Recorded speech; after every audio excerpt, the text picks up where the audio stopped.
Okay, greetings and salutations to all of the Conscious Approach fans out there. Thank you for tuning in to another stream. As always, my name is JV Wins, and that is the boy Dogon SS. Enjoying this wonderful August the 1st evening. Thank you for supporting the channel. As always, if you have not done so, go ahead and hit that subscribe button. Let us know what you think about the commentary in these videos. Hit the like button, and if you're new to what we do, on the Conscious Approach channel here on YouTube, go ahead and check out our other videos. We like to kick this logical stuff each and every week. So join the tribe. We thank everybody who has subscribed for the support as we continue to crank things up. And we hope that you continue to join us along for the ride. So yeah, subscribe to the channel, hit that like button, leave a comment, let us know what you think about the commentary in the video. We do like to engage people in the comments, so keep that stuff coming, man, because we get a kick out of this. It's a lot of fun. Now, with that out of the way, we are going to go ahead and get started with our first topic of the evening. Andrew Tate. I would say this is maybe the third time that we have discussed Andrew Tate on this channel, which would probably qualify him as a friend of the channel. So we have several friends. We have several friends of the channel, and I think at this point, Andrew Tate would qualify as a friend of the channel. Andrew Tate recently sat down with Candace Owens, another individual who tends to get criticized for her views, even though I feel like she's just an individual who thinks for herself. But these days, people like that are in short supply. And when you think for yourself, people tend to not like you for that because most people are slaves, quite frankly. Candace Owens has a podcast. It has a lot of viewers. A lot of people tune in to hear what she has to say. And Andrew Tate was a guest on her show very recently. And they got into a litany of things. It was a 3-hour long video, tons of gems in this thing. So I strongly encourage everybody, maybe you can't watch all 3 hours at once, but definitely check in from time to time, watch a chunk here, watch a chunk there. They get into a lot of things that if you are a reasonable person, at the very most, you would find some of the stuff that they say disagreeable, but certainly nothing to hate them over. But it's a 3-hour long conversation. They get into a lot of stuff. They drop a lot of gems. The thing that we wanted to touch on in particular coming out of that interview is comments that Tate made with respect to, I guess we can say, like the sexual marketplace, social media, and all of this good stuff, and how that has contributed to some of the issues that we are currently observing in society when it comes to relationships and marriages in particular, and just the general dynamic between men and women. This is the type of thing that we talk about on this channel regularly, and Tate lends his voice to that as someone who gives his perspective on these issues from a man's point of view, which is something that I think is lacking and sorely needed more of. So we're going to go ahead and play this clip from that interview. It's just maybe a couple minutes long, not the whole thing, obviously. And all relevant links will be in the description of this video, as always. So if you want to check the whole thing out, click the link in the description of this video so that you can open up a new link, watch the whole thing. 3 hours, in my opinion. They get into a lot of stuff that is worth listening to, in my opinion. So again, this is Tate touching on, the stuff that we talk about. I like to phrase it as the sexual marketplace. That's what Kevin Samuels used to call it. And how it contributes to some of the issues that men are currently facing, and how these issues that are, currently facing men also tend to have a degradations effect on like the rest of, society. Might be a grandiose term, but for lack of a better word, society. So here's what Tate had to say, and then we'll talk about it afterwards. Fair use. Fair use. Company. And I think I can anticipate the question you're going to ask. How do I reconcile with the fact that I used to produce pornography or degree pornographic content? Now men are writing to you, like, how do I? And now men are trying to escape it. Yeah. That's a really good question. There's a few different ways I can answer that question. I think the first way I'll answer it is if you own a liquor store and an alcoholic comes in and you refuse to sell him alcohol, does he stop being an alcoholic? No. He just goes and buys from someone else. So that's the cop out answer. The cop out is, well, these people who are addicted are always going to be addicted regardless of whether I did it or not. So that's the cop out answer. But the second answer I can give, which I think is more detailed and probably more nuanced, is one, I intimately understand the relationship between men and these websites. I've had and seen men give away their life savings to girls they've never met. I've watched and I've seen it. And I actually think a lot of the insights I give, a lot of the things I tell the world about the mental health crisis, about men being so constantly lonely, about how important it is to build yourself into a high value man, about how money alone is not enough. I explain all these things. A lot of these are lessons from the webcam days. I saw dudes who had a whole bunch of money, no other attributes, and they ended up on these websites spending hundreds of thousands of dollars because they didn't have anything else. So I think I learned a lot of important life lessons, and I do my best to try and pass them on to people. But I guess also, and this is the final answer I want to give about this whole subject, is that I do think I can take the question you're asking and reverse engineer it and use it against the people who are trying to attack me for it. My answer to it would be, how do you sit and want to criticize me for being involved in the production of pornography 10 or 11 years ago if you're involved in the consumption of it? Because you're creating a market for it. So anybody who wants to sit and say that I did things wrong, that's fine. You're allowed to throw stones. But if you're in a glass house, if you have ever signed up to an OnlyFans account, if you have Instagram, if you're following these models on Instagram who you don't know, who are showing their tits and ass all day, if you've watched porn, if you fancy or think some beautiful woman on a movie, if you're going to live in lust yourself and you're funding this entire industry, you're downstream, you're at the bottom of it. How can you then take the moral high ground on the person who's producing it? That doesn't make sense to me. So if you've totally abstained from pornography your entire life and you've never looked at it ever, and you've never been involved with it ever, and you're a perfect person and you want to come along and say what I did was wrong, that's fine. But I don't think most people who are complaining can even say that. I don't think they can. And I will once again state this, and I state this as a matter of almost fact. The level of investigation I've gone under, the level. Interesting. All right. So yeah, I think that that's very interesting. And that's pretty much the gist of it. So, I've lamented on this many times on this channel whenever we have had relationship topics. I guess we can sort of classify this as a pseudo relationship topic. That's how I would think of it, because that's kind of how he has made his name. He's garnered his audience largely off of men understanding the importance of living their truths and taking some of the power that is being attempted to having it stripped away from them by the modern mainstream media machine, I would call it. So, what did you think about Tate's comments there? A lot of nuggets you can pull from that, a lot of different directions that you can go. There is a lot of directions. I think the main thing that I'm gathering from all of this is, I wouldn't have answered it like that if I were him. I mean, granted, he didn't have time to prep for these, I'm sure. So he's just, off the seat of his pants, just saying things. But when we start looking at stuff like morality and all of these things, morality is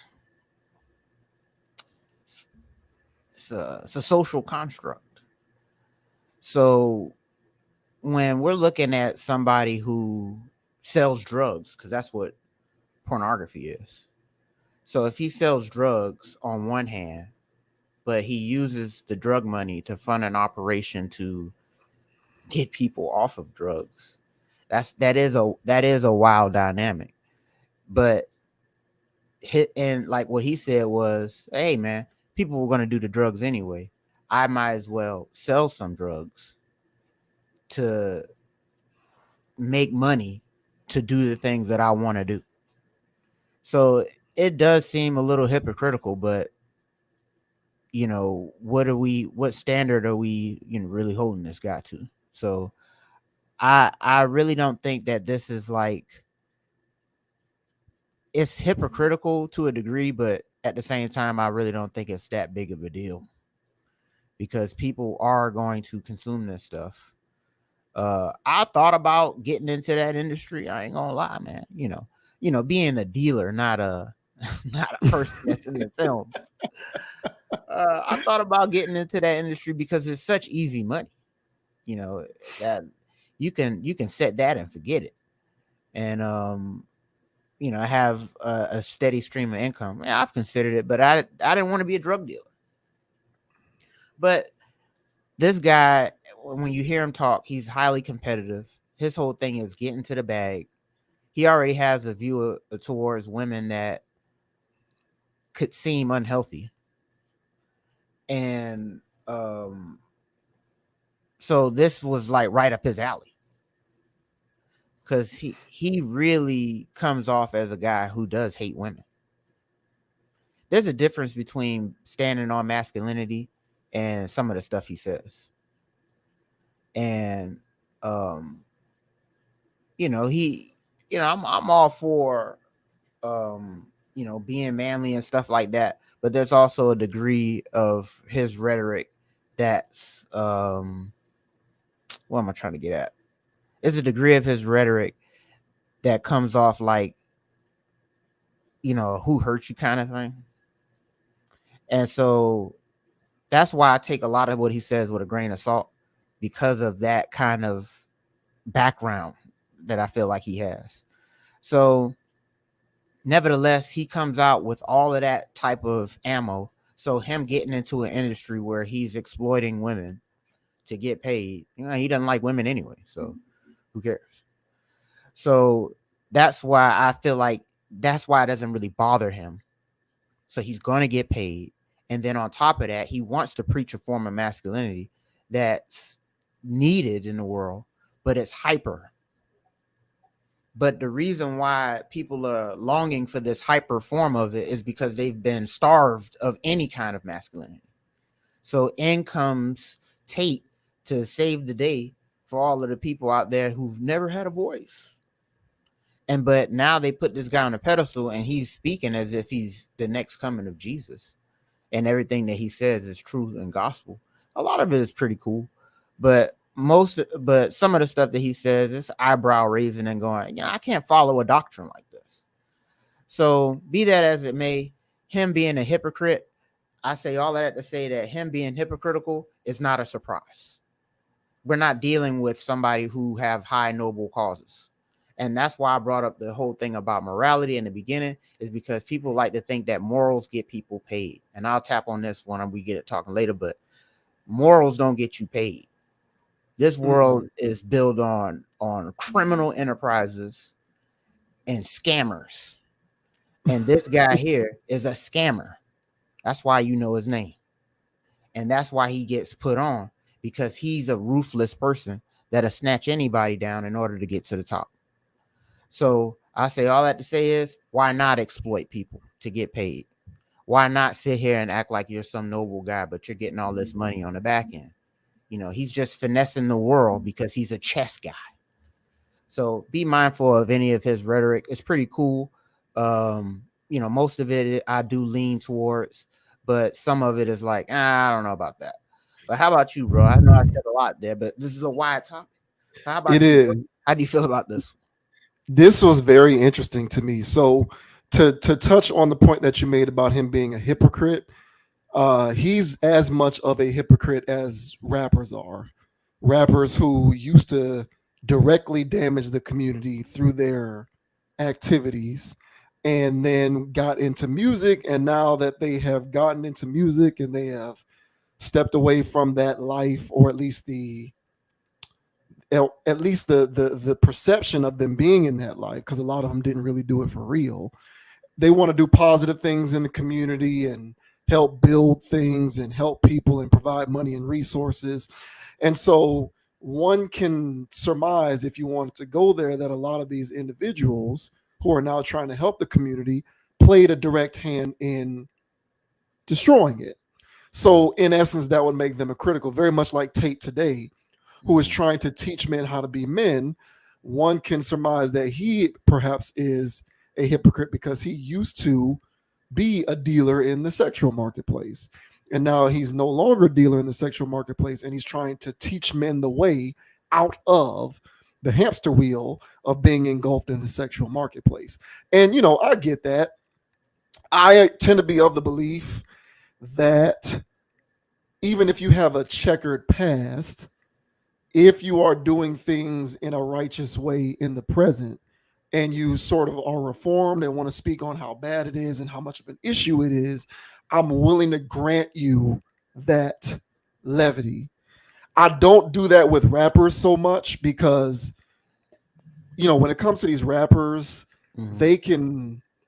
they can be out in the community doing positive things in the present, but then they still go into the booth and make an album with gun and drug bars. And so it's just like, okay, bro, either you're evolved and you're no longer doing, drug and gun bars, or you're still one of these rappers out here doing drug and gun bars, but you also want to help the community. That there's a dissonance there that I can't reconcile when it comes to the music people, when it comes to the rappers.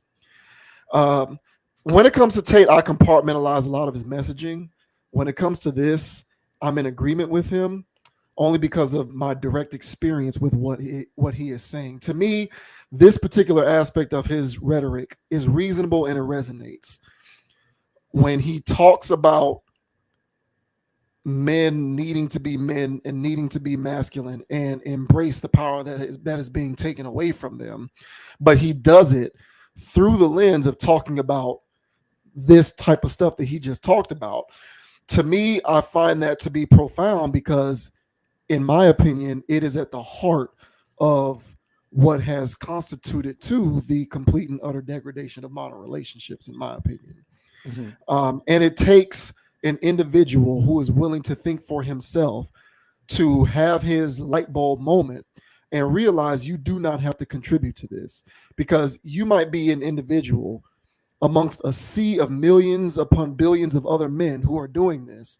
And so you, as an individual man doing it, you might not think is that big of a deal, because what harm am I doing to the world by following these Instagram models or following OnlyFans chicks or sending them money or going to the strip or following strippers, trying to fly strippers out, spending my money trying to get them on flights to fly them out to my city, or going You into the strip club and paying how much money to try and get a stripper to go out on a date with me. You might think that as an, you might think that as, and that goes on in Oh yeah. droves. Oh yeah, yeah, yeah. So it's like you as an individual man might think I'm doing this. What's the big deal? But you have to understand that you as an individual are contributing to this madness, and Mhm. you, along with the collective of other men who are doing this, are willfully relinquishing the power that you have by submitting to the sexual marketplace. Mhm. And I remember when I had my light bulb moment. I remember to this day. I was maybe 25, 26. I was in the gym and I was working out. And my Instagram was full of these women who I was following. Now, I've never really been a commenter too much on social media because I think that that's kind of weird and goofy. But they used to get my views. They Uh, would get my views and they would get my likes. They never got DMs or comments, but they would get the views and they would get the likes. yeah. And I'm sitting there on the ab machine, trying to get my six pack, because in my mind I'm thinking maybe I can get a girl like that if I got better abs, right? Because this is what the sexual marketplace does to a man's brain. Uh, And I had a light bulb moment, and I said, uh, I said, bro, I was talking to myself, and I'm like, why does this woman deserve the currency of your follow? Who is she? What is she contributing to society? And why is it that she gets to become financially free just because she exists in the world? Like, that should not be enough. Unless you were born into wealth because you're born into it from a wealthy family, you should not, and I understand that there's no such thing as fair. That's why I don't use the word. Fairness doesn't exist. You get what you earn through the work that you put in and what you're willing to do and the lengths that you're willing to go to. Hence your point about morality or lack thereof paying, which is 100% spot on. That's correct. But just the principled person in me, the principled man in me, felt some type of way about the fact that I was granting this woman a form of currency that is valuable to her. To these individuals, likes and comments, views and follows are valuable to them, because attention is a new form of currency that eventually leads to tremendous amounts of actual currency for them. And they get it not because they're actually contributing to the world, but because I, in my meekness and my inability to understand the power that I have, decided that I was going to afford her that currency by granting her access to my follow. And there was something that was in me that was just like speaking to me, saying that there's something that's not all the way right about this. I shouldn't be doing this. I'm smarter than her, more talented than her. I'm better than her. I'm a better human being than her. All she does is look good and exists in the world. That's all she is. So why does she get the currency of my follow? And at the moment that I had this light bulb moment, I went into my phone and I unfollowed every single last one of these women, all of them. Some of whom I had followed at that point for a couple of years, because I said to myself, if I am not going to commit to behaviors, or rather, I said to myself, if this particular behavior doesn't result in a tangible benefit to me, I should not adhere to it, period. So unless this chick is going to appear in my bed, unless she's going to pick up the phone when I call her, unless she's going to answer my messages, which she's not, there's no tangible benefit to me following her. Hence, I should not be doing this. I shouldn't be doing this. Now, I was fortunate enough to reach that light bulb moment because I was raised in an environment which instilled in me the values of living a principled existence, having a code to live by. And we talk about the importance of men needing to live by a code all the time on this channel. And this is an example of that. But there are far too many dudes out here who don't live by a code, and they consume. You talk about consumption all the time. And they willfully contribute to the sexual marketplace. And that contribution is completely throwing off the balance of power between men and women to unconscionably unreasonable levels, in my opinion. And the only way that you can bring it back to a state of balance is if you, as a man, understand the power that you have and realize there's power in the value of your currency. And you don't need to grant it to anyone who doesn't deserve it.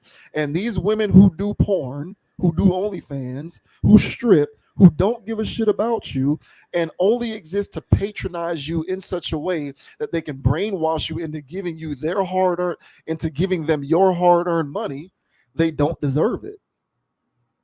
And so a lot of what Tate has to say oftentimes does come off as a bit extreme or maybe just heavy-handed.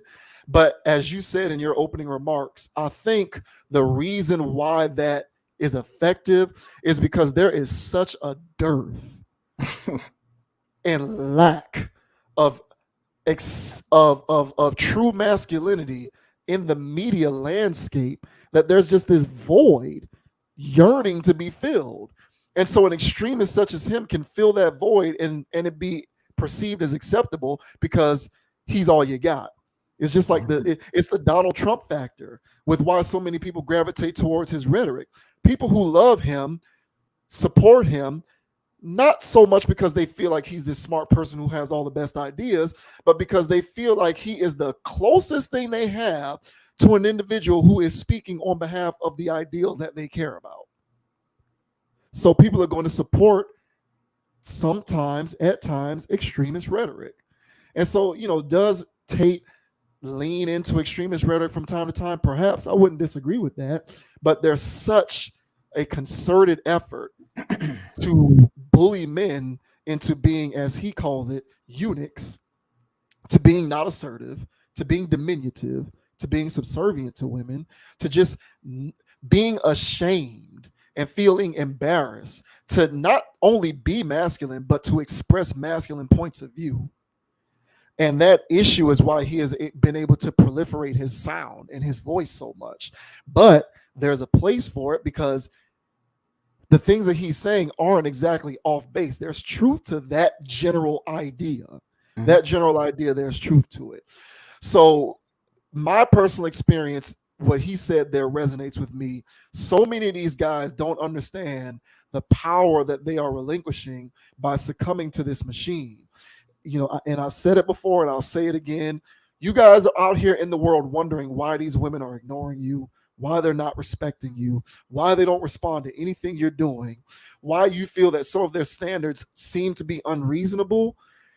If you follow even one Instagram model, if you subscribe to even one OnlyFans account, if you spend even a quarter of your monthly earnings in a strip club, you're part of the reason why this situation is out of whack. You are. It's as simple as that. And I think it was the last pod that we did. You brought up the point, or maybe it was the Jonah Hill topic. It was one of the ones that we did, and you talked about how guys just need to collectively band together and gain the confidence to turn the attention off. We got to turn that off. It's a valve that needs to be shut off, and you'd be amazed what can happen. But until that happens, the sexual marketplace will continue to be proliferated. There's no reason why people like Larsa Pippen should be as well off as she is. There's no reason for that. Other than alimony and divorce and child support payments, there's no reason why an individual like that should be able to come up the way that she is. There's none. But you got people like Malik Beasley and Michael Jordan's son who are willing to date women like that. You're ceding power to women like that when they don't deserve it. And I think Andrew Tate is saying that's the shit that needs to stop. And y'all can get mad at me all day long because I had a cam site, but how many of y'all are running around following chicks on Instagram, commenting on them, DMing them, trying to fly them out, trying to get them on your show so that you can try and parlay that into smashing, or going to the strip club, trying to get money and dates out of strippers, subscribing to OnlyFans pages.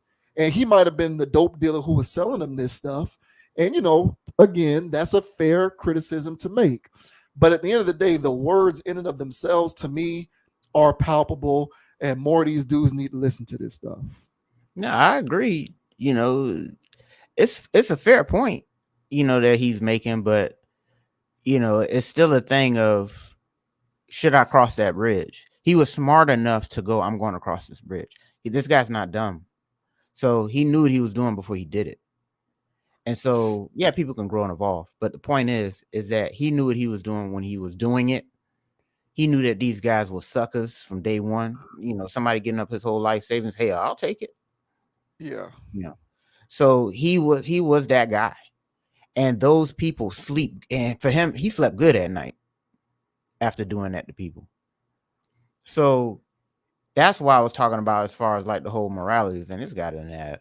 This guy do whatever it takes to get on, to get cash or whatever. So that's why I was like, So yeah, that's why it's kind of weird where it's like, the dealer's coming to us and like, hey man, don't do drugs, And so yeah, he was an ex-dealer, or whatever, but it's still value to what he's saying though. So I'm not discrediting him.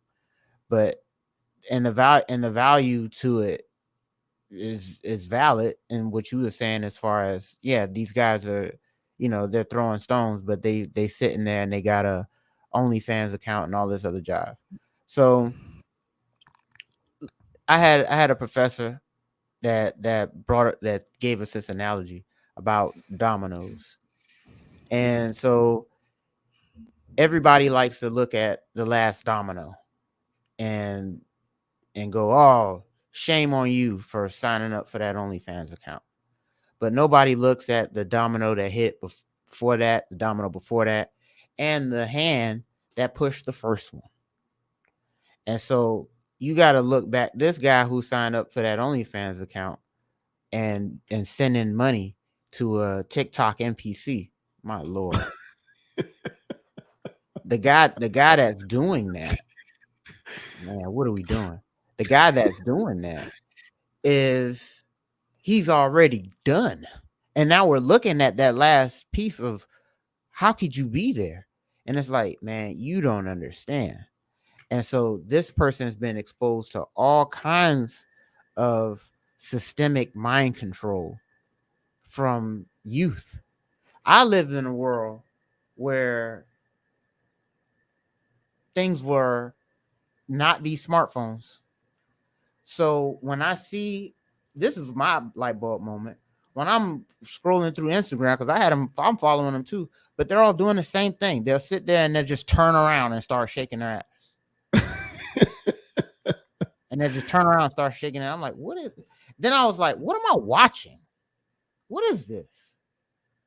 And I was like, I'm not, I don't know. It just felt stupid. And then I just got completely turned off by it. They look dumb. They look ridiculous. So I grew up in a world where that kind of behavior, I can look at it and go, this is ridiculous. These newer people grew up in a world where that's normal. Yeah. That's like looking in the mirror. Ridiculous is normal. Yeah. Thank you. Yeah. And so now they're like, oh, well, you know, whoop-de-whoop. And so now we'll see them do some dumbass shit like donate money to if somebody's acting like a robot. And then you go, well, how did you get here? It's like, bro, they're on a different program, dude. And for the people that are of age, you know, 30 plus that are doing this ridiculous stuff, hell, I don't know what the hell they've been exposed to, but they've been exposed to some type of trash. So the point I'm trying to say with all of that is that these guys that are doing this thing, they've got so much backlog of trauma that you telling them to fix this last thing, so much pressure on that. Mm-hmm. This got to get relieved. This got to get relieved. This got to get relieved. They need therapy. And so Andrew Tate is acting like an online therapist, you know, but again, this guy be coming out of left field sometime. And I used to be a young cat that watched people online or on TV and looked up to them. And when I was so impressionable, because I'm just trying to learn, I'm taking everything. And as I say, as a grain of salt, you know, it was bigger than a grain, you know, through hindsight. And it was like, damn, I'm listening to this guy and I'm going down this wrong rabbit hole for all these years. And so there is a way to be masculine and domineering without being him. And that's my issue with him. I wouldn't hang out with this guy. And so, and I don't want to see a generation of people growing up like this guy. Yeah. Yeah. Right. So this is not healthy. So he had, that's my whole gripe with this dude. But this whole situation, bro, it is a mess. And like I said, there's nobody, you can be hollering until you blue in the face. They're going to have their own light bulb moment, their own aha moment. You know, you can say it. I mean, I'll say it too, because, you know, the seeds got to get planted somehow to let them know, hey, bro, this is not cool. You know, and so, you know, we can do that, but that's all we can do, because there's a lot of pressure to make somebody take. They got bills to pay. They got food to eat. This food is expensive out here, and I know you ain't got it, and you still sending her $15. What are you doing? Per creator, because you have to imagine, if you have several subscriptions, you're sending each one of them money. What are you doing? You're sending them money during the creation of the content, because I guess you believe that you're in a sense of community, and then on top of that, you're paying a subscription fee each month. It's a bill. This stuff has become a bill, bro. And you're 100% correct, and I hear you. That's why, like, when it comes to people, like you also said something that was funny but also true, when you were like, I'll be agreeing with these people, but I don't agree with them. And it's like, that's how I feel about these individuals. People like him, people like even Samuel sometimes, same thing. Because Samuel's used to be tinged with a little bit of woman hates at times, it felt like. As reasonable as he came off. You know, some of these other guys, I won't mention some of these platforms on his channel, but you have an idea of who I'm thinking of. They create they have these huge followings because they have a lot of these metaphorically castrated eunuch men who follow them. Yes. Who don't know any better. And so they believe this stuff is gospel. So for me, it's like, I just take tidbits of the rhetoric and I extrapolate it to my personal experience. And I say, hey, listen, this is actually happening. Now, if you can separate message from messenger, this is what's actually happening. Oh, Here yeah. are some constructive ways that you can go about trying to reverse it. And like you said, that's really all that we can do sitting here from our seat. And so I do get that, but it's problematic. It really is. And there's layers and layers of psychosis that you have to unravel Yeah, before dude. you can even reach the source of trying to fix that. Because a 25-year-old man who's been socially conditioned since he was like 7 or 8 years old to believe that he has no power in the world, it takes a lot to undo that. And so it's a no-brainer that he's now a young adult and thinks that it is completely normal to spend money on OnlyFans. It's ridiculous. And the idea that you wouldn't seek that in person because it's somehow an inconvenience to you or just simply easier to do it this way is a sad reality. And it really does annoy me that some of these content creators who have made a name for themselves off of the manosphere, even though really what they're preaching is counterproductive, have been able to, to me, they're no different than the drug dealers who are the women who do this stuff. They're kind of the same, two sides of the same coin. But some of the rhetoric that they employ at times can be used constructively. And so I guess that's where I'm coming at it from. But otherwise, I see him for what he is. And so it is what it is. You got to take a lot of that stuff with a grain of salt. But is there an element out here that is actively trying to turn men into eunuchs? Yes. And, have them be metaphorically castrated? 100%. Yeah. 100%. And you guys just need to get off that narcotic. You just got to get off that narcotic. Hey, man. I don't know what to say, just I don't know how to tell these people to get help because this generation is depressed, man. These are some depressed that we grew up in a depressed ass generation. And these kids are more depressed than we were. Yeah. And the reason why they're depressed is because they don't have anything. They don't have nothing to strive for. They don't have anything to really go get. It's everything's and they have everything they need, to survive the next day. So there's this whole, what's my purpose thing going on. And so when there's this, where's my purpose thing, with a myriad of other things, an idle mind. And so these people are bored. Yeah. And so trying to tell this dude, hey man, cut that out. In the mind, they're gonna go, well, what am I gonna do to fill horny time? I got 4 hours of horny time. Because they're scrolling through TikTok. You scrolling through TikTok, then you go through Instagram. You probably got a, whatever account, and the whole thing's booty. Because you're following booty over here, booty over there, booty over there. When are you giving your stuff a break? So that's what I'm saying, man.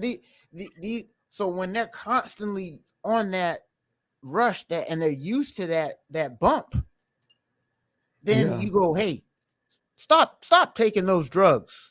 And they're gonna go, all right, I'll get clean. I promise. As soon as you walk out, bro. You know what I'm saying? They say, man, I'm sorry. So it's like, nah, man, I don't know what to say. You know what I'm saying? Just know that there's a brighter side, guys.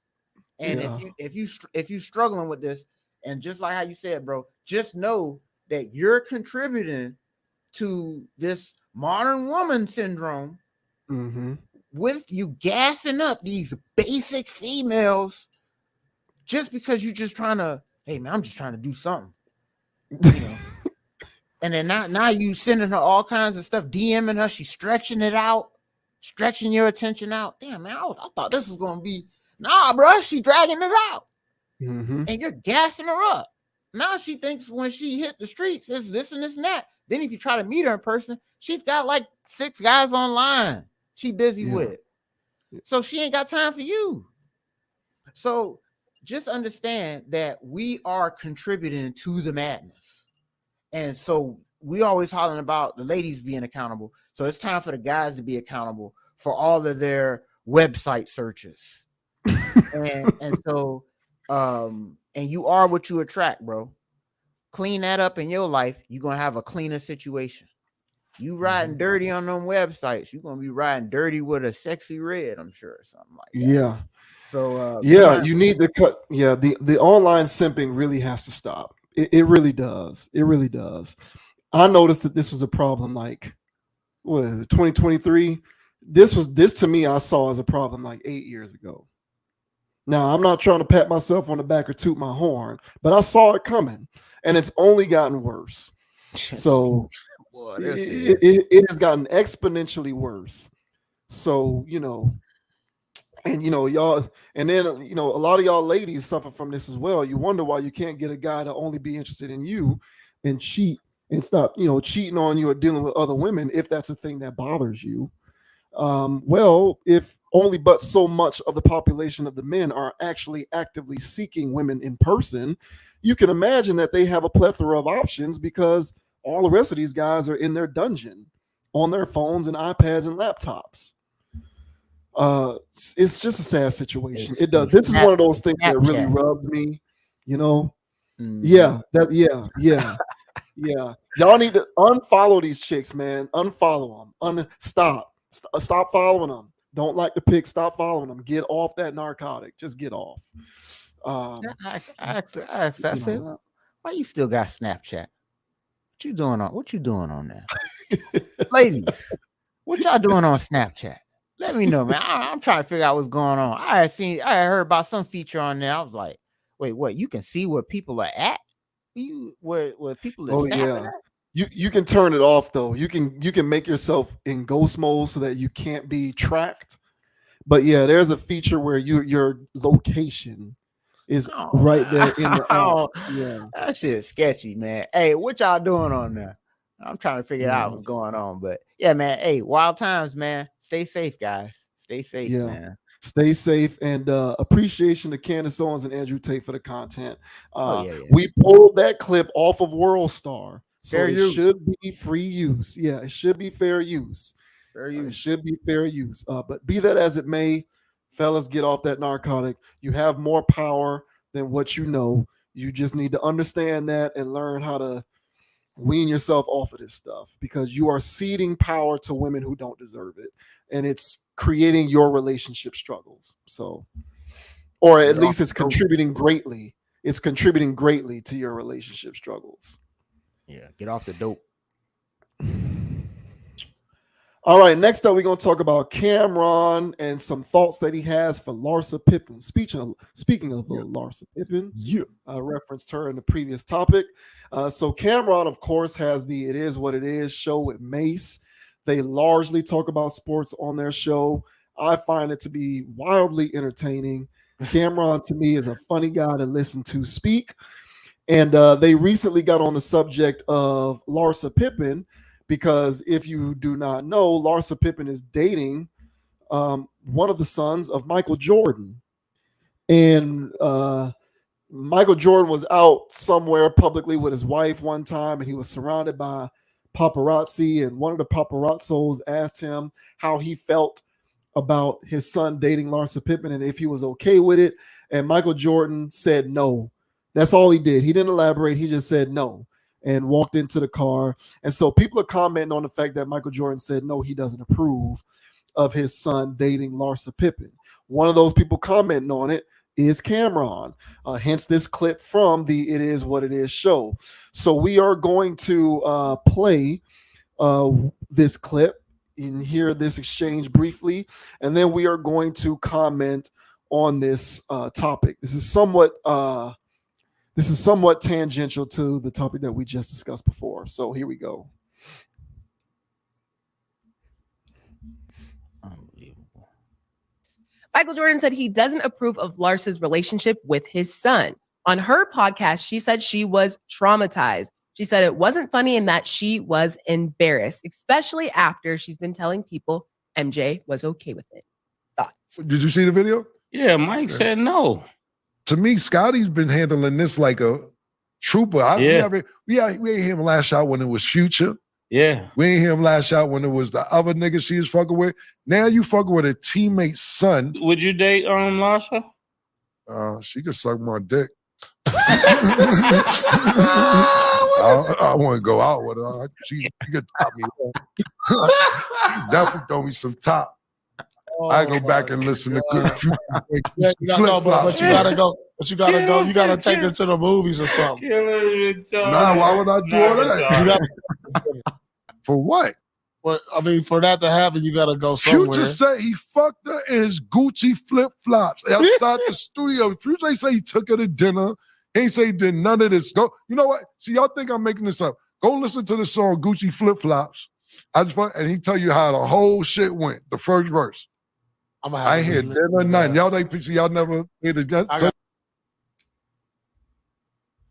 Would you like to know how? Yeah. That's good. All right, so Cameron has a place for Larsa Pippen, and I'm guessing women like Larsa Pippen. Women like Larsa Pippen. That's right. And yeah, that clip gives you all that you need to know about how he feels about where Larsa Pippen's place ought to be. I thought this was rather enlightening. How about you? Yeah, I thought it was also very humorous. Hey, listen, man. Women like Larsa Pippen. Let's say that, right? Now, what are women like Larsa Pippen? Let me qualify my version of this. So, women like Larsa Pippen because honestly, I don't know what she does. I don't know who she is. You know, I keep hearing whenever I scold these women for whatever, you know, whoever I'm talking to or about this with, you know, because they're telling me about some housewives thing or something, you know, some women from that lifestyle. I'm like, what do they do? Oh, you know, some of them entrepreneurs, some of them this, some of them that, and this, and it's just like, man. Then, you know, later on, you be hearing how some of those girls be scamming, and you know, that's what I was saying about in the last one. You know, people just be scamming to get on.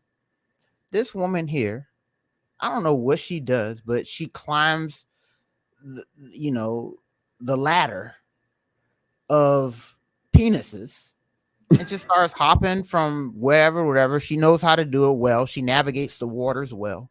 Everybody done had it. She knows how to get had. She knows where to be. So she has that down to a science. She's pretty good at that. And I'm pretty sure she's good at other things that are bedroom related, which is why Cameron's not in the wrong for saying that she can perform fellatio.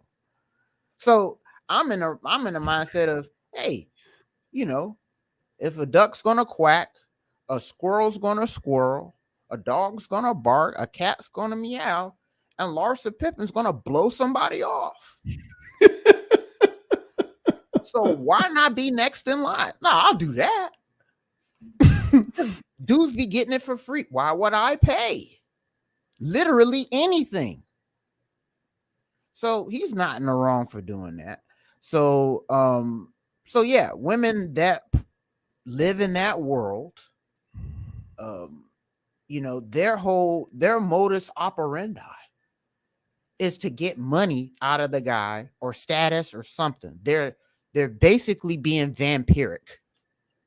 Now, if you want to go out and vampire slay because you know that that's a vampire and you just want to go do that real quick for a good kill,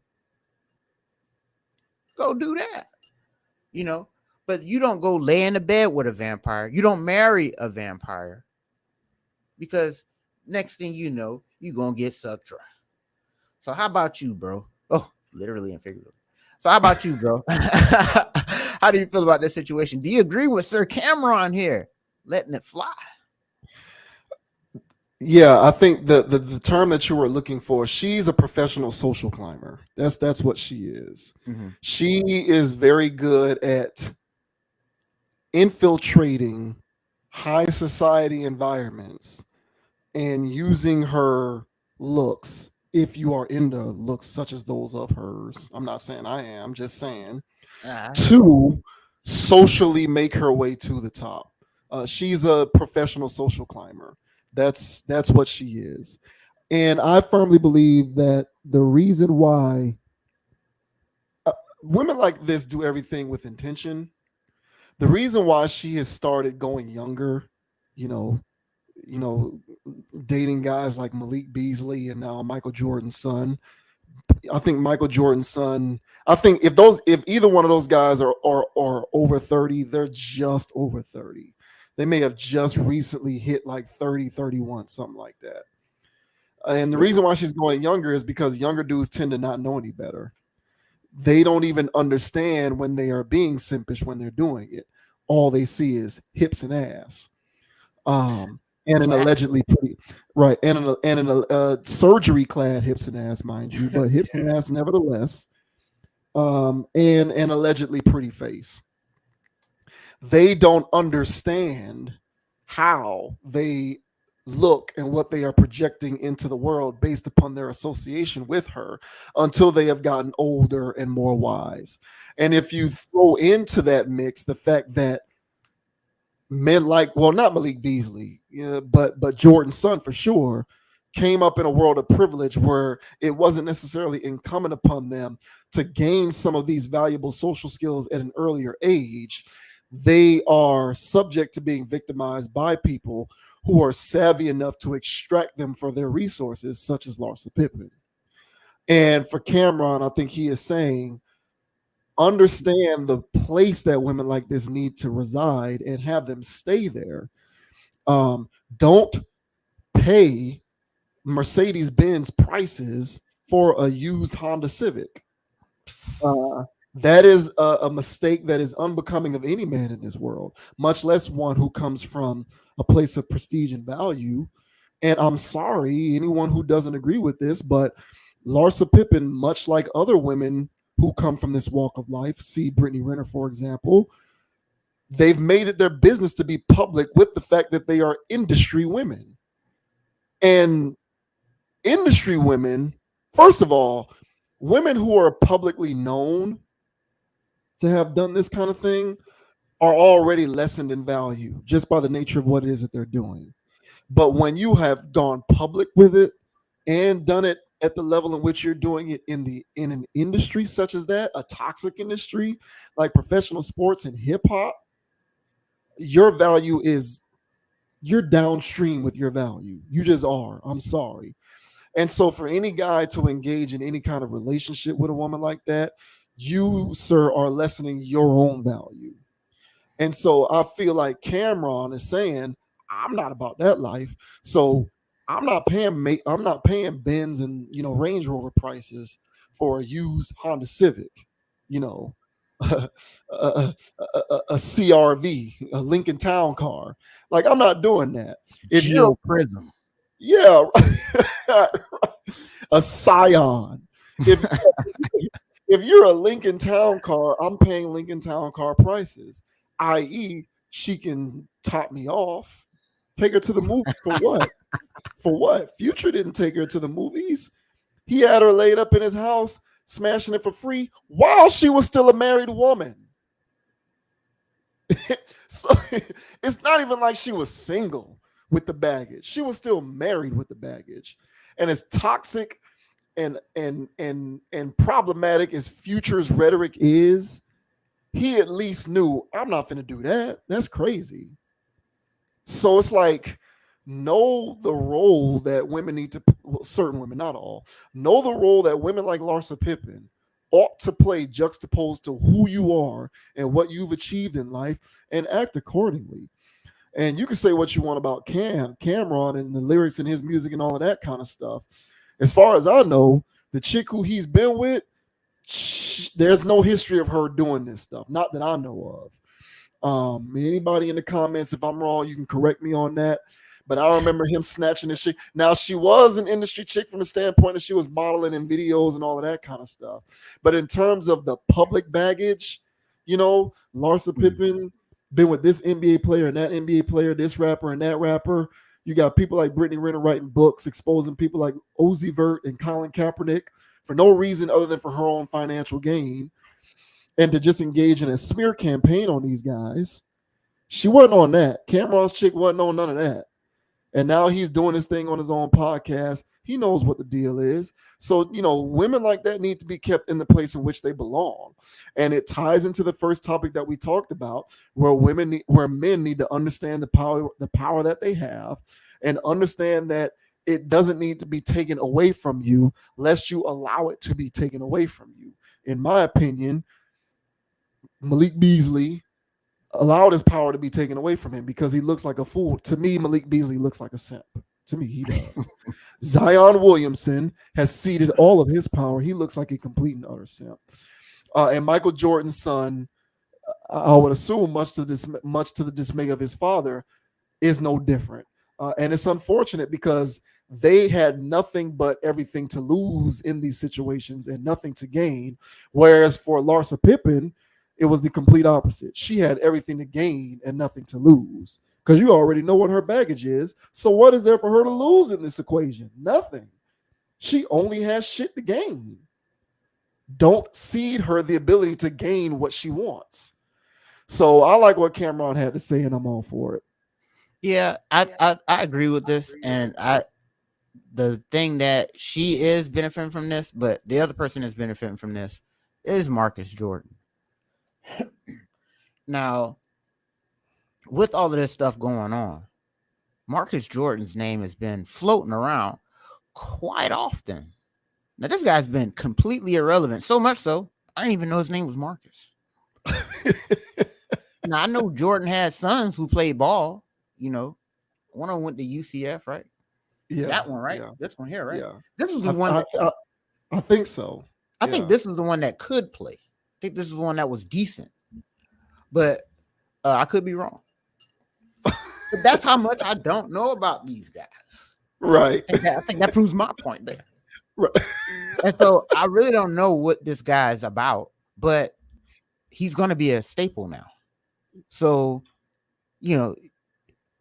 this is where she's at now. She's got so much leverage in the game that she can go, hey, we can get a TV show. We can do this. We can do that. There's royalties. There's residuals for this. We could set you up for that. This woman's doing business. This is business for her. So, yeah, she's winning too. But this guy's also, I think he's looking at dollar signs, being well known. He probably grew up watching this reality stuff. He wants to be a reality guy. Being all the blogs. He's in all the blogs now. He's dealing with a blog woman. It's like dealing with a Jenner. I hate it so much. I hate it. You're right, but I hate it. Yeah, and this is part of the game. And so, because I'm sitting here, there's some basketball channels I listen to on YouTube, and one of the guys was talking about, not this situation, but just the whole Pippen situation. And they're talking about what Marcus, is, clapping back at his dad or sending subliminals at his head. It's like, what's going on here? And this guy's been quiet forever. Now he's making all this noise. Why are you choosing to do this to your dad, bro? So at this point, this is becoming intentional to me. So this ain't no happenstance. This ain't no whoop-de-whoop. Nah, man, I always wanted to hit that. Now, I'm pretty sure there's a degree of that, but I think there's a degree of I'm trying to make plays for myself, and I'm trying to make a name for myself type of thing. And I think that's what he's trying to play up in this whole situation. So Cameron don't need that kind of play. He's not that kind of dude. He don't need that. And if he is ever associated with her, he's the type of guy that would want his name associated with just getting face from her, not a guy who actually tricked off on this. So that's why I don't blame him. How would I play it? You would ask. That's a good question. I would follow the Cameron route. but because I wouldn't do the mark. This girl trying to get pregnant. I don't know if you've seen that thing. She talking about freezing eggs and doing all. She trying to get it. She trying to get into the Jordan family, bro. Yeah. Oh, and so man. I think that's where Michael's at this point of, hey, this is too far. Hey, you can hit that. You can whatever. So he ain't had no problem. But once all these things came out with her talking about some possibly having a kid and all this other jive, then when he was asked about it now he's like, nah, I ain't for this. So that's why they're like, oh, he's doubling back. No, he's not for this crap. You can hit you can hit her, bro. But you trying to bring her to the family? You know what this? You know what she just did to Scotty? She trying to get the Jordan dollars. So whatever powers that be that put her up to this, to extract and tax the Jordan brand, it's gonna happen if Marcus lets it happen. And when Jordan passes stuff down, guess who's gonna be taxing that family? You know, her and her people. So hopefully he can see the bigger picture and see how he getting played instead of busting off in her vagina. Oh no, don't say it. He should just do the Cameron route and just leave it near her silicone lips. Marcus Jordan is 32, and he is the one who went to UCF. Okay. And Malik Beasley is 26. So neither one of them have a clue. But Malik Beasley, 26, he never stood a chance. He never had a chance. It's just I know you're right. And again, this speaks to the point that you made in the previous topic also about morality being profitable. It pays to not live by a code. Yeah, It pays to not care. Like a code, like I don't care what her baggage is or what she's done or how this makes me look or how it might sully my family name. Right. I'm going to be able to get TV shows and movies and streaming shows and podcast dollars out of this. So Right. I'm throwing morality out the door. Right. And I think that is modern men's greatest flaw. That is the thing that's going to directly lead to the ruination of men today, is a lack of a will overall to be principled. Like you can be principled and come into a bag. It just takes planning and execution and work ethic. It can be done. It's possible. Look at your own father. Like it can be done, but what we don't want anymore, our society today is just so self-absorbed and narcissistic. All we care about is how the immediate environment around us affects us, and we don't give a shit about how our actions affect us internally as well as our immediate environment. We're just such narcs. We don't give consideration to those things. And so one of the results of not caring about that is not considering the idea that it might be becoming of you as an individual to develop some sense of morality or have some code to live by, something that wakes you up in the morning with purpose and says, these are some of the things that I'm not willing to stand for, and these are some of the things that I'm willing to slide because it is what it is. But to just not have a code, period, that to me is incomprehensible. But I'm not of that mindset, clearly. And I don't, I also don't come from the generation of lacking in principles or a code. And when you don't lack in principles or a code, the notion that you're going to sully your name by being with a woman like Larsa Pippen doesn't occur to you, because to you, there is no such thing as baggage. There's no such thing as lessened value. It doesn't exist. To you, this woman is a Mercedes-Benz, even though in actuality, she indeed has the value of a used Honda Civic. But there is no notion of value to you because codes or lack thereof have prohibited you from understanding the value of having some sort of principled reality or rubric to live by. And, I guess at this point I'm engaging in righteous indignation, and that's all good. I'm still going to be able to sleep at night. It just concerns me. It bothers me because there's so many of these dudes out here who not only do they not live by a code, but they don't even understand that there should even be a code that they like. Do you know what I mean? Like the thought of living by a code doesn't even occur to them. It doesn't occur. It doesn't. That's not. Uh-oh. Is it me or him? I think JV. That's what the world would benefit from. No, I think I'm back. I'm back.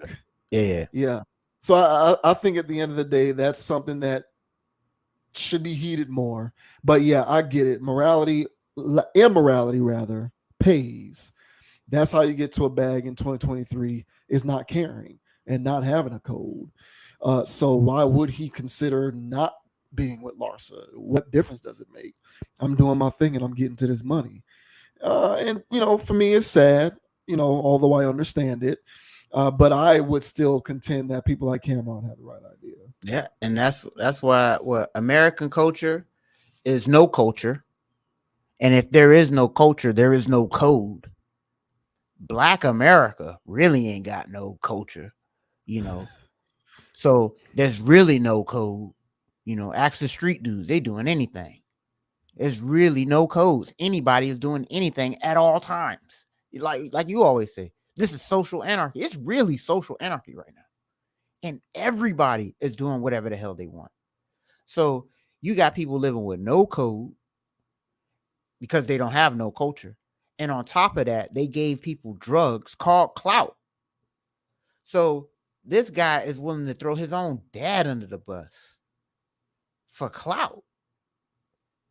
So I don't have no code, so ain't nothing to break it. So that's what I'm saying. It's a domino thing with these people when they doing this weird stuff. And because there's no way, bro. I'll never do that to my dad. There's so many women out there, and I'm the son of Jordan.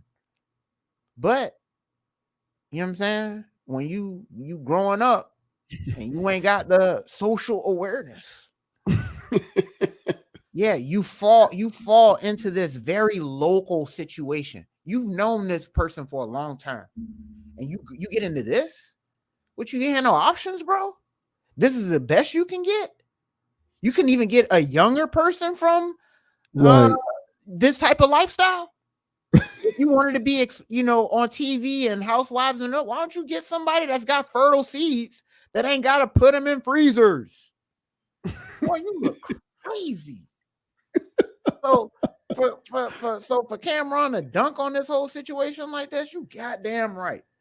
And we did speak on the Marcus Jordan situation earlier when it first came out, but I just laughed it off like he was just hitting it.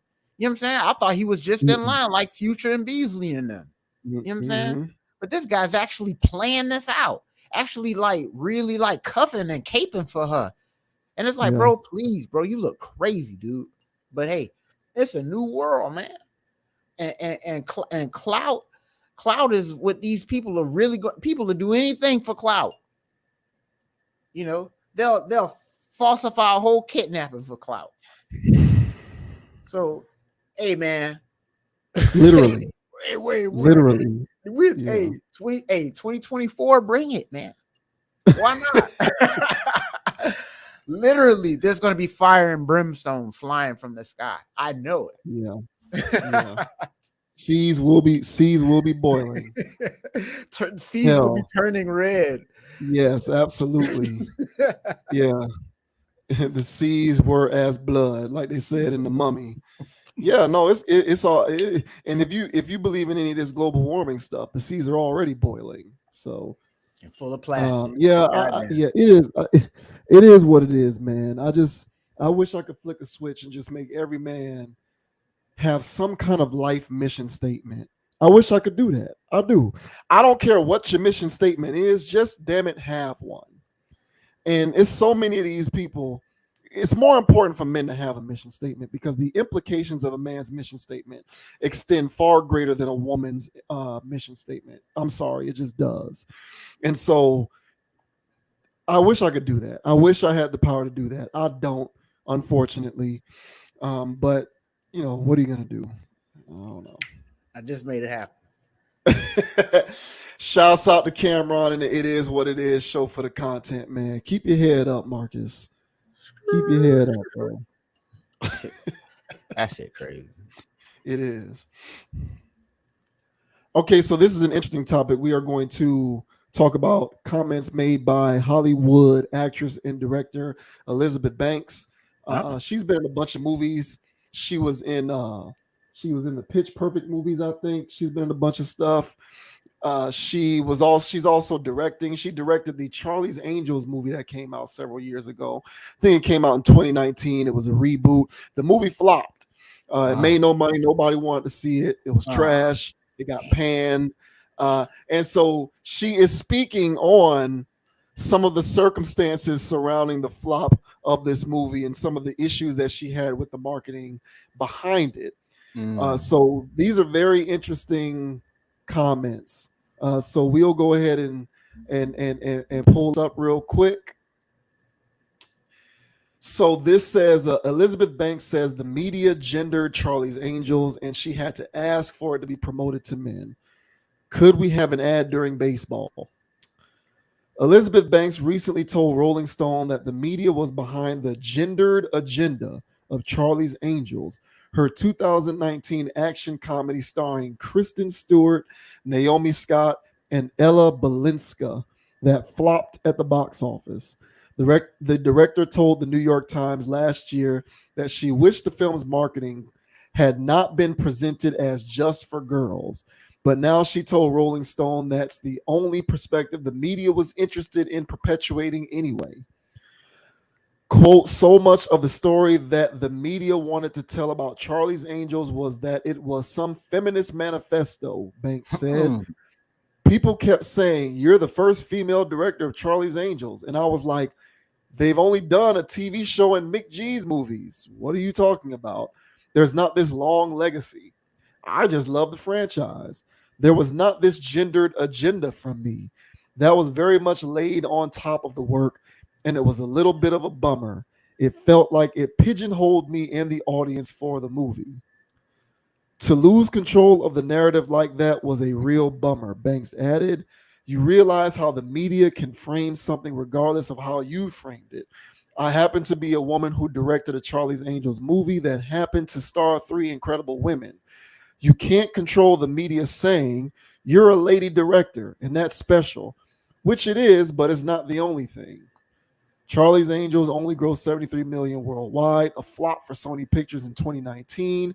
Banks told Variety earlier this year, quote, I took full responsibility for Charlie's Angels. Certainly no one else did. It was all laid on me and I happily accepted because what else am I supposed to do? In her Rolling Stone interview, Banks recalled having to ask for the film to be promoted to men and not just women. I remember having a conversation with someone who was like, you guys are going to have a partnership with Dry Bar, which is like a hair blowing thing, Banks said. And I was like, all right, but could we have an ad during the baseball playoffs? It's only this one thing. It was interesting to see how the industry sees sees things that star women. It was a real lesson for me. Banks currently stars in Apple's The Beanie Bubble, now streaming on Apple TV Plus. So the hyper-liberal media machine strikes again. Elizabeth Banks believes that the mainstream media, who obsessed over the idea of this being some kind of feminist movement, is what contributed to the movie's demise overall. And this is coming from the director herself who is saying this, who is a woman. This is not some man. This is not some woman-hating, misogynistic man saying this. This is the female who directed the movie who is saying this.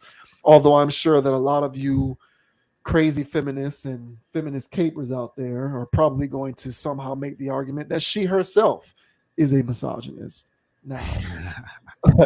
But interesting stuff. She feels like that feminism stuff railroaded the movie. What say you about her comments and what she had to say? I'm not buying it. Railroad, no. Prevent it from being a flop, no. Nobody cares about freaking Charlie's Angels. Now hold on. Now, if she did have this thing advertised in the Super Bowl, to hell with baseball playoffs, because ain't nobody watching that either. You could have dropped this in the Super Bowl. You could have had ads running up and down YouTube. Nobody was gonna watch that. And I'm gonna tell you why. Now the little image of those, because I didn't see it, but the image of the Charlie's Angels that I saw, they weren't bad at all. You gotta go back and you gotta see what Charlie's Angels was all about in the first place. to tie back into our first topic, the 70s or whenever the hell that came out, there wasn't no pocket pornography. You couldn't see supermodel women, pinup girls, live action moving around with barely anything on. You couldn't see that. That wasn't going on every channel like it is now. So that show came out when America was still conservative, and they were showing model-esque women in scantily clad doing dumb stuff to show off how good they look. It was basically Baywatch in the 70s. So I saw the girls that they had advertising as Charlie's Angels now. I'm like, these ain't BBL models. This ain't what the people going Google Gaga for on OnlyFans. So one of the most sleaziest foot fetish men will go, I wouldn't pay to look at her feet. So why in the hell would they have these women up here embarrass themselves because they're not supermodel bad? Even when they made the last one with Cameron Diaz and the other woman, they weren't bad. Cameron Diaz was probably like 52 when they filmed that. So it's just, I'm exaggerating, but it's still a situation where it's like, nah, y'all getting it wrong. The formula that worked and hit back in the day was about that. So give people basically Baywatch on ice right now. The streets will go crazy if they had Cardi B as one of the freaking Charlie's Angels. That thing's selling 1.2 billion. You got Cardi B on one hand. You got I don't know, another one of these people, Megan Thee Stallion as another. And whoever, because Nikki don't like those two apparently. So some other girl that can get along with them, and it's a freaking blockbuster. People's brains would explode. People are gonna go watch that. They're not gonna watch these no-name girls with no bodies sitting around, and it's basically strippers. So Charlie's Angels brand is basically strippers. Or what do you call those girls? Playboy models. Swimsuit issue. If they're not of that caliber, nobody's gonna go watch it. So even if you showed that garbage, whatever you came out with in the baseball playoffs, nobody's watching it. You showing women that are OnlyFans eligible that go crazy, those body types that people love now, and they got them parading around wearing barely anything. You don't even need to promote that in a sporting event. Guys are gonna just know about that. So I think she's just way off base. They set her up to fail. Yes, they did, girl. They set you up to fail because they gave you this shitty movie and they made you the director of it. So yeah, you got set up to fail. I'm sorry for you, but don't blame this for not being advertised in the thing. This thing was a failure from jump. This was a bad reboot. So how about you, sir? Do you feel about this? How do you feel about this situation? Do you think that the Charlie's Angels got a raw deal from the woke industry? So I agree with the spirit of her comments, which is the media is hyper liberal and has a vested interest in spreading hyper liberal ideology. And so whenever it gets the opportunity to do so by latching on to content such as movies and streaming shows in order to continue to spread their gospel, they will readily take advantage of that at any possible turn. And I do think that dynamic does have the potential to stymie the earnings potential of said content. Mm-hmm. So I agree with the spirit of her message. However, I don't know whether that applies to this or not, because I don't remember what year this came out, but you remember when they tried to do Baywatch with The Rock? I forget the year. I forget the year that this movie came out, but they brought Baywatch back, and it was The Rock who was the star of the movie. And if you juxtapose these two movies, right? Charlie's Angels, mostly women stars, and when it comes to Baywatch, The Rock, who currently I believe is the is the actor who's highest paid right now in Hollywood. I believe it's him. He's number one. And he makes the most money. He's a huge star. The Rock is a huge star. So supposedly, whenever you attach a movie to his name or he's involved, it's supposed to reap dividends because of who he is. And then there are also other supporting cast members in the movie. The point is, that movie was led by a man, and the Charlie's Angels movie was led by women. Both of them were flops, and both of them sucked. Both of them were ass. So if you look to related content such as that, such as hers, and do a comparison analysis, it kind of, her opinion on the matter kind of falls flat, because The Rock is a male star in a movie that was geared towards men because it's Baywatch. So you're going to have women, as you just described. There was women in that movie with nice bodies, wearing bikinis, frolicking around on the beach. And that movie was ass. It was trash.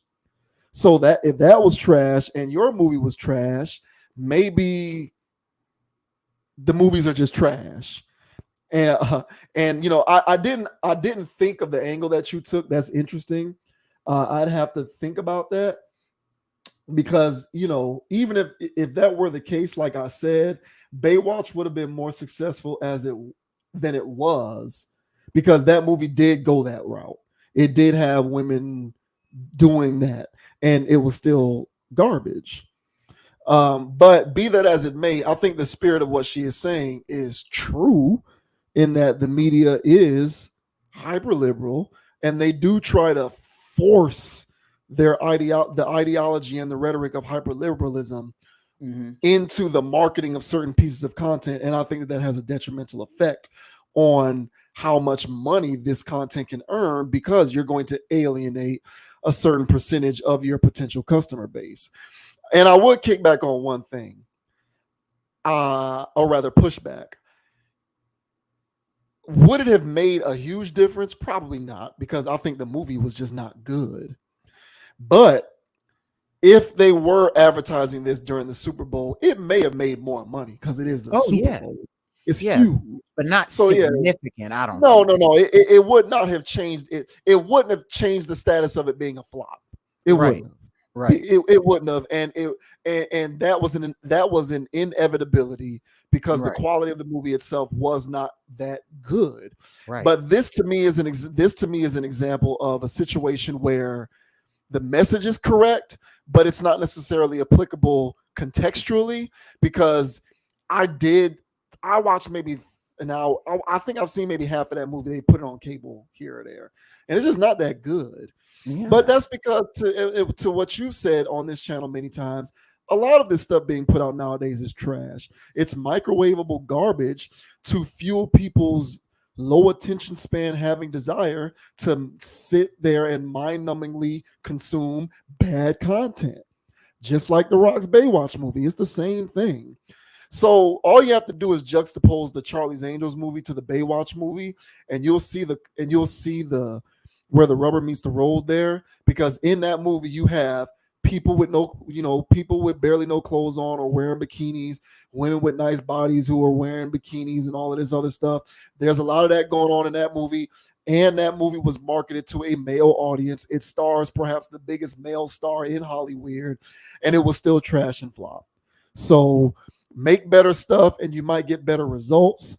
And I think it's a convenient way to co-opt the problem of hyperliberalism in the mainstream media, which does exist. It does. But that convenience stops short with me, because I just think the movie wasn't that good. So make better stuff and you might get different results. Yeah, and I'm looking at this Baywatch thing. This completely, I don't even remember this point in history.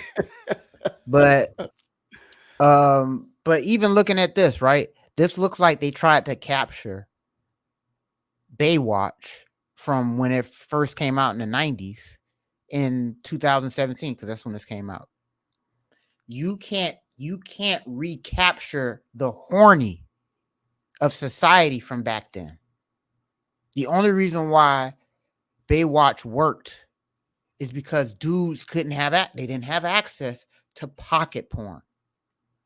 So when they turn on the TV, they see whatever her name is, Anderson, whatever her name is, Jugs just bouncing all over the place, and it's a movie.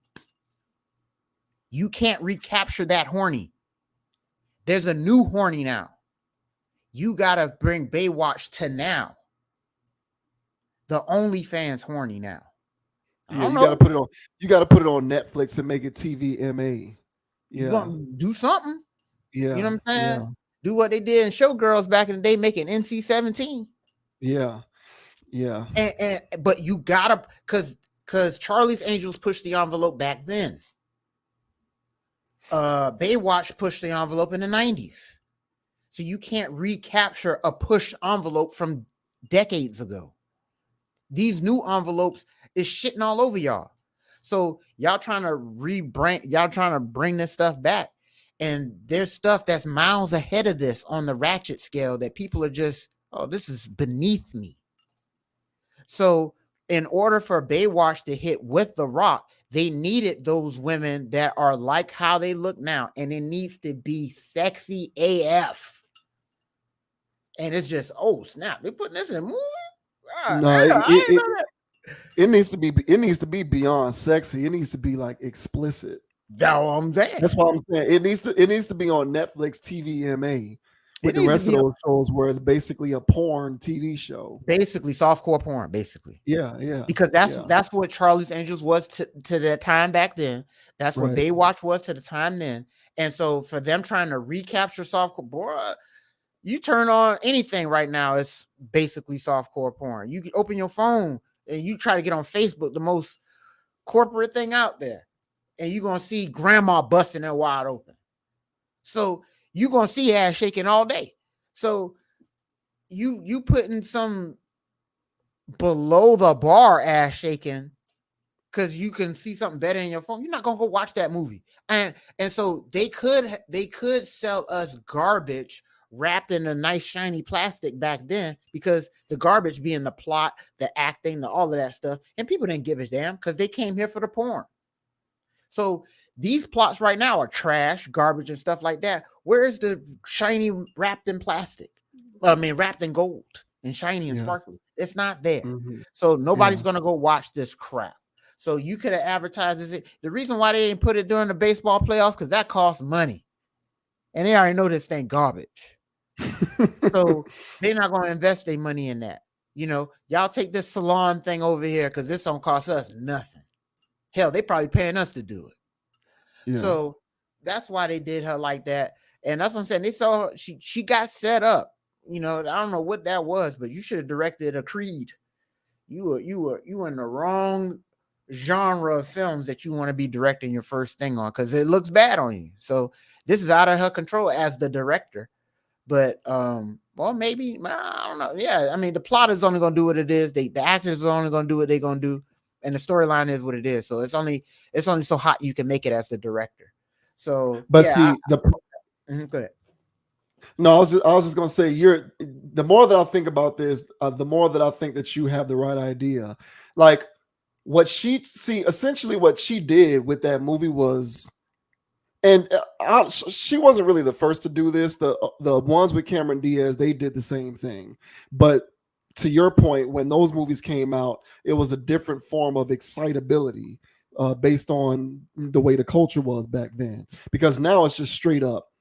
You don't even need Netflix. Like if you have cable, these shows that come on some of these stations like FX and Paramount and all of these, it's just softcore porn sex scenes in cable TV shows. Yeah. So you really got to be pushing it in that direction.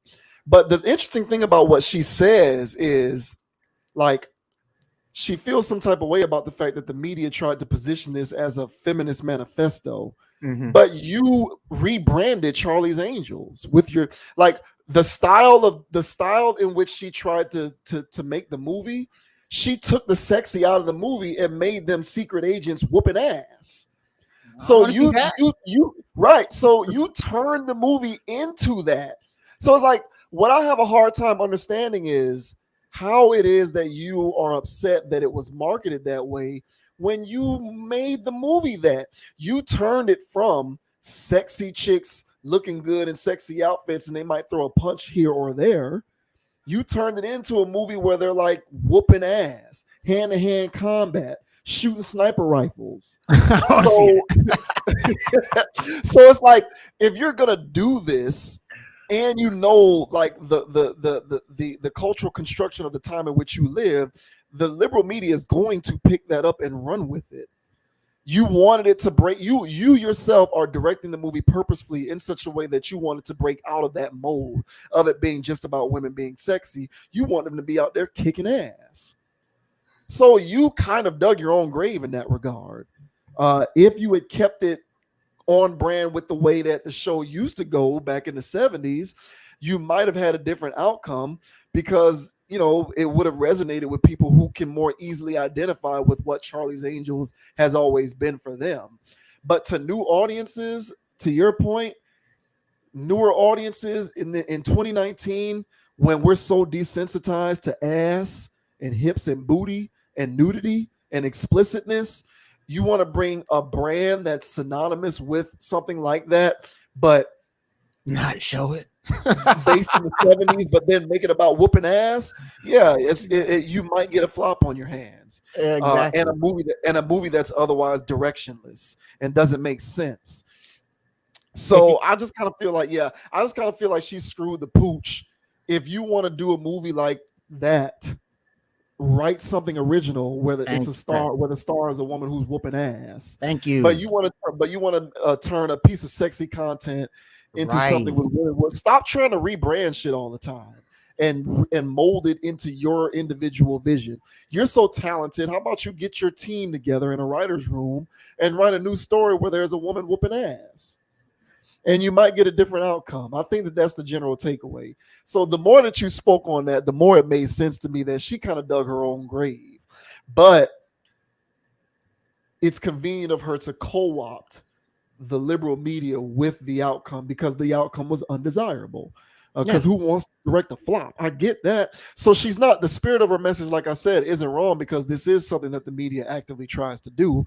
But the approach and the strategy to the movie in and of itself is what dug the movie's grave, not the hyper liberal machine, as valid as that claim may be.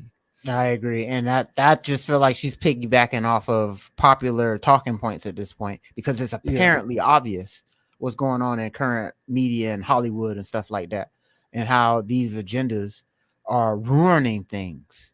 And so I'm pretty sure she was like, yeah, my film was part of that heist. It's like, I don't know. Yeah, to a degree, but not enough to change it from, like you said, flop status. Nobody wants to see that. And like you said, just if you want to do that, if you want to show women actually kicking ass and not just showing them as sexual objects, create a whole new franchise. Period. Don't adopt pornography and then turn it into an action film. Nobody wants to see that.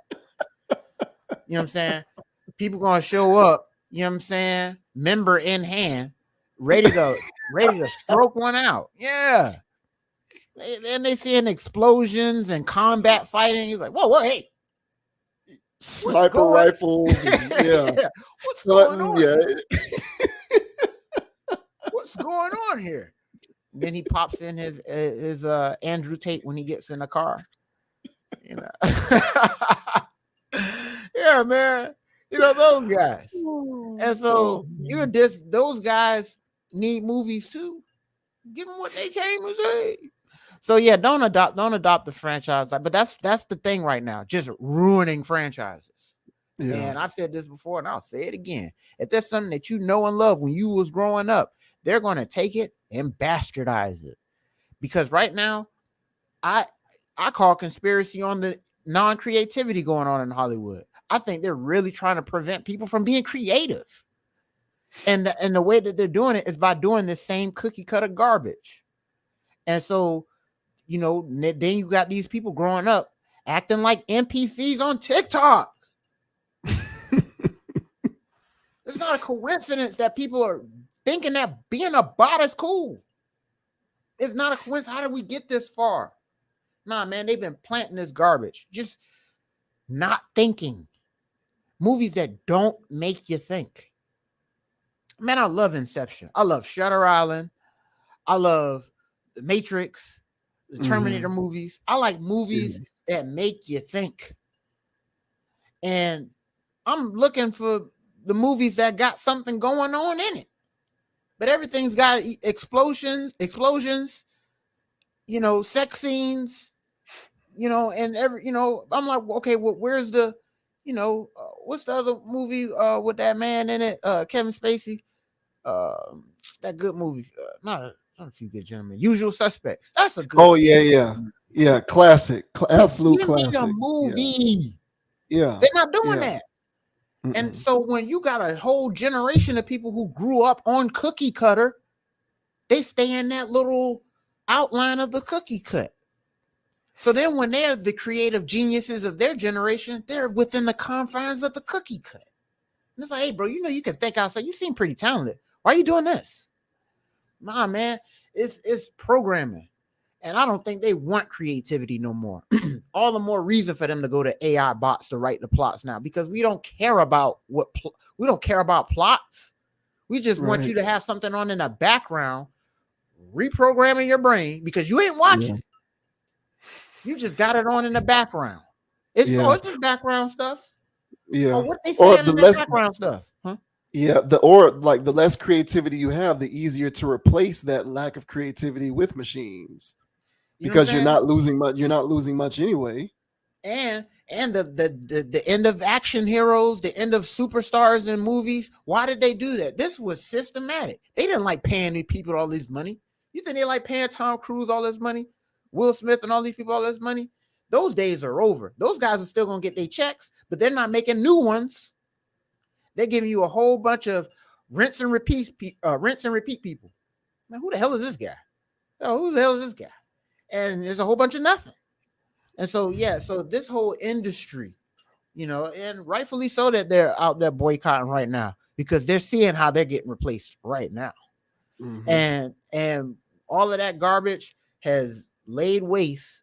And now we got a generation of people out there that are not creative, that are not writing new plots, that are not making anything substantial, And I'm pretty sure that there are people out there, but the studios ain't picking it up. But nowadays with direct to consumer, I would have already figured some genius would have came out with some online movie that just blew people's brains out because he just went the creative route and said to hell with Hollywood.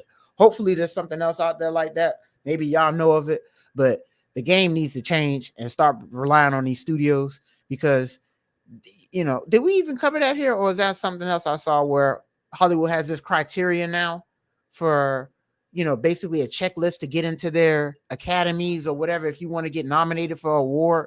So you're going to have, diverse cast members. You're going to have have this, this goofy ass checklist. So when you got that going on, how creative can you be?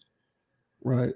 So I saw this thing with Leonardo DiCaprio, one of my favorite actors, in some westernized movie with some woman Native American, and now he's siding with the Native American. I don't want to see him in that. But that's a true story, though. I don't want to see that. Movie's a true. Yeah. I don't want to see him. At least that's not some kind of. There, I know what you're talking about. I know exactly the movie that you're talking about. They found a story. They wouldn't have done that before. They found a story that fits the criteria.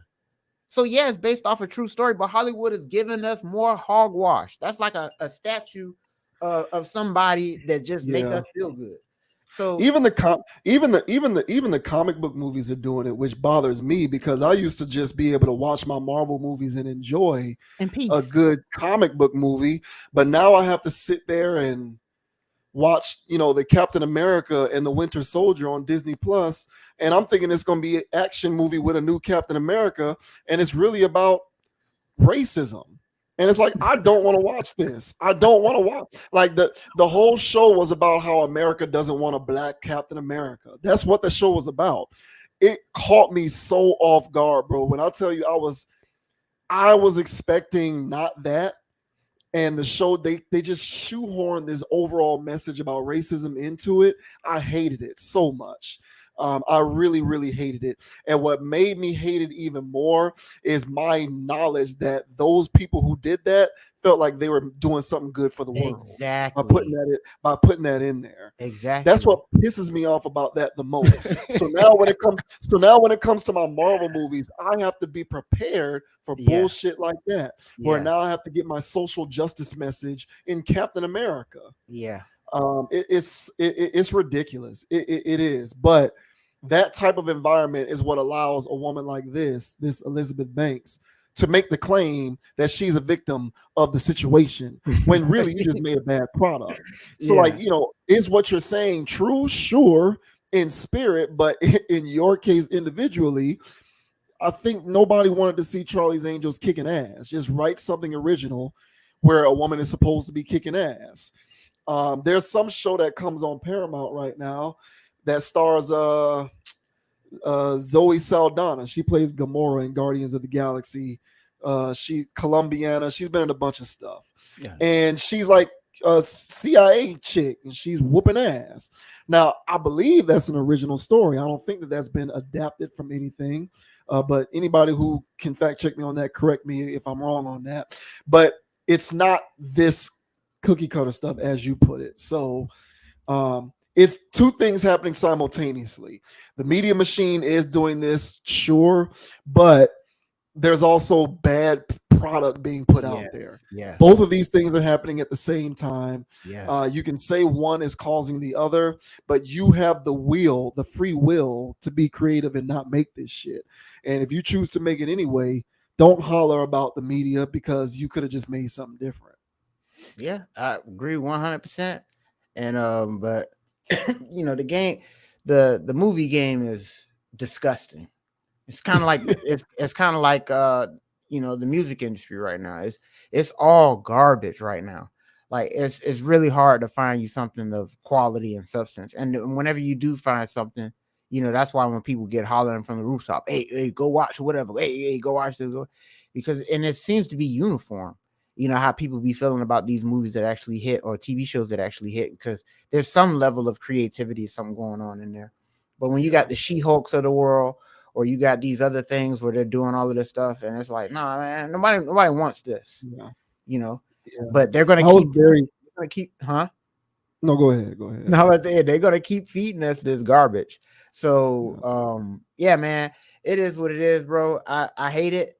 But as we mentioned, she's got a point, but I don't think it would have saved her movie. She did it. In my opinion, they did it wrong. Yeah, I agree. I was disappointed, man. I was disappointed. I was looking forward to I wasn't looking forward to those Disney shows, because why take the shit out of the theaters? Now you're forcing me I don't watch TV. So now you're forcing me to have to sit down in front of a TV and stream this shit. Just leave it in the movie theaters. Like, why are you fragmenting my attention by forcing me to watch these damn TV shows? But because I'm a fan of the source material, I said, okay, fine, I'm gonna watch it. And I've just been disappointed with what I have seen. And I just, whatever. One more thing, bro. Writers back then were writers. They were writers. This was in comedy. This was in anything. People were writing masterpieces. They were writers. I'm pretty sure all these new people that's in Hollywood got blue hair, doing all that, and they're not writers. They're not writers. And that's why they keep giving us all of this garbage like we want to see it.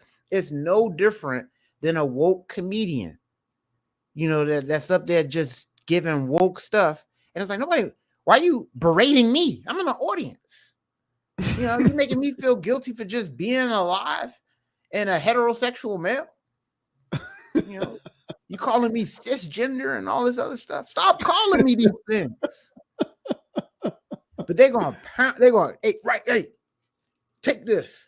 And the TV shows are the same way. Message, men are trash.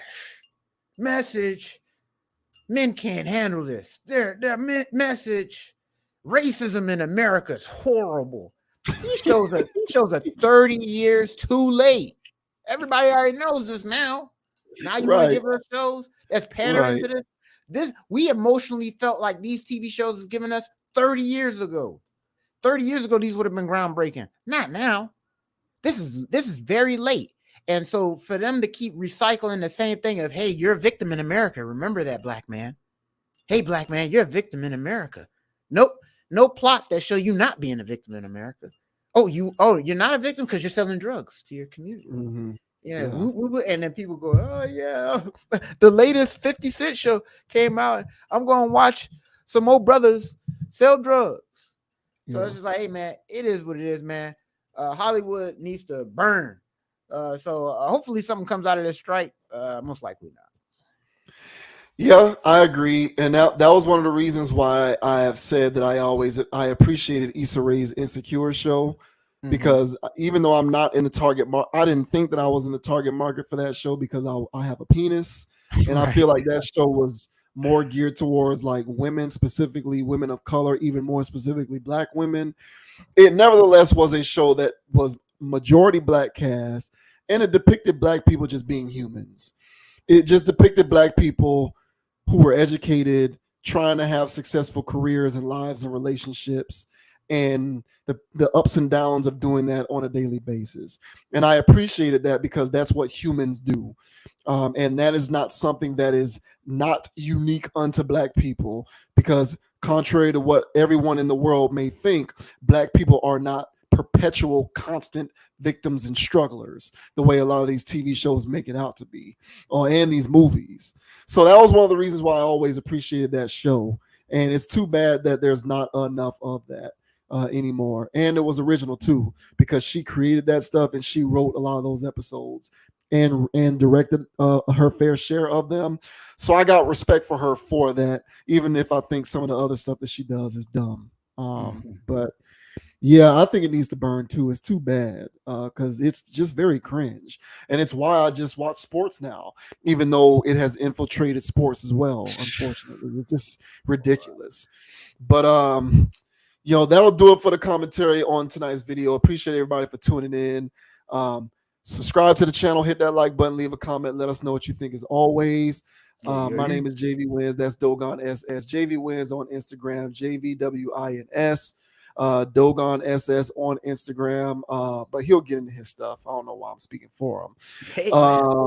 Follow Constant Approach is also on the Meta page, man. Check it out, same spelling. Follow it, like it, leave a comment, let us know what you think. Until we crank out the next piece of logical content, we certainly appreciate the support as we rock and roll. Thank you very much for tuning in, and we'll see you on the next video. And the name is Dogon SS. All right. And you can find me on Instagram at Dogon_SS and on YouTube at Dogon SS and Hurricane Dogon. All right. And so, and like I say on every part, guys, all right, don't be too high, don't be too low. Keep it calm, keep it chill, keep it clear, and don't let anybody get you off your pivot.